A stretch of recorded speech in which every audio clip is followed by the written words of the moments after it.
আসসালামু আলাইকুম এভরিওয়ান, আপনারা সবাই কেমন আছেন? আশা করি সবাই ভালো আছেন। আমি আল্লাহর রহমতে ভালো আছি। এখানে রান্না করার জন্য চলে আসলাম। প্রথমে তেল দিয়ে দিলাম, তেলের মধ্যে তেলটা গরম করে তারপরে দিয়ে দিলাম পেঁয়াজটা একটু গরম করে এখানে দিয়ে দিলাম চিংড়ি মাছটি একটু ভেজে নিতেছি, তারপরে একটু পানি দিয়ে দিতেছি চিংড়ি মাছটি কষানোর জন্য। তারপরে আলু দিয়ে দিলাম, আলু আর চিংড়ি মাছ একসাথে সিদ্ধ হবে।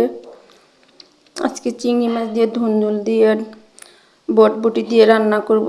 তারপরে চিংড়ি মাছটি দিয়ে আলু দিয়ে লাড়াচাড়া দিয়ে নিতেছি, ডাকনা দিয়ে ডাইকে দিলাম। এখন ডাকনা উঠাই দিলাম, আবারও লাড়াচাড়া করে নিতেছি। এখানে দিয়ে দিলাম বটবটি আর ধুন্দুল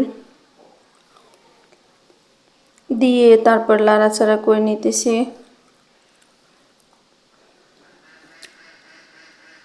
তারপরে ডাকনা দিয়ে ডাইকা দিলাম, ডাকনা উঠাইয়া আবারও লাড়াচাড়া করে নিতেছি। সিদ্ধ হয়ে গেছে, এখন ঝোল দিয়ে দিলাম।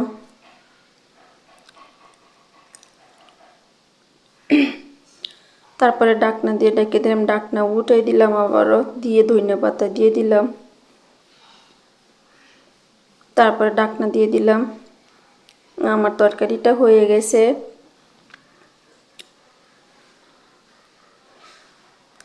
এখানে প্রচুর বৃষ্টি হইতেছে, দেখেন অনেক বৃষ্টি, বাতাস, প্রচুর বৃষ্টি। কয়েকদিন ধরে খালি বৃষ্টি আর বৃষ্টি হয়, কেমনটা লাগে, বৃষ্টি আর ভালো লাগে না।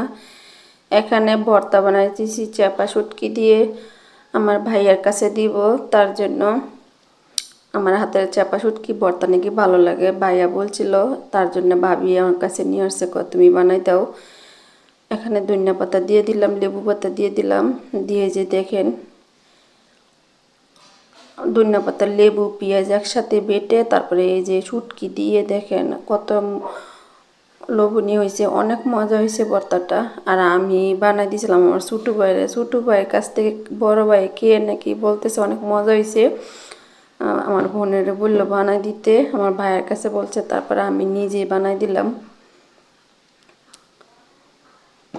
তারপর আমার ভর্তা বানানো শেষ হয়ে গেছে। এখানে মুরগির মাংস রান্না করব, তার জন্য হাতে মেখে নিতেছি সব মশলা দিয়ে। এখানে দিয়ে দিলাম টমেটো, আদা, রসুন বাটা, হলুদ গুঁড়া, মরিচ গুঁড়া, ধনিয়া গুঁড়া, জিরা গুঁড়া, রাঁধুনি গুঁড়া মশলা। তারপরে তেল দিয়ে হাতে মেখে রান্না করব। তারপরে এখানে পেঁয়াজ দিয়ে দিলাম, দিয়ে ডাকনা দিয়ে ডাইকে কতক্ষণ দিয়ে দিব।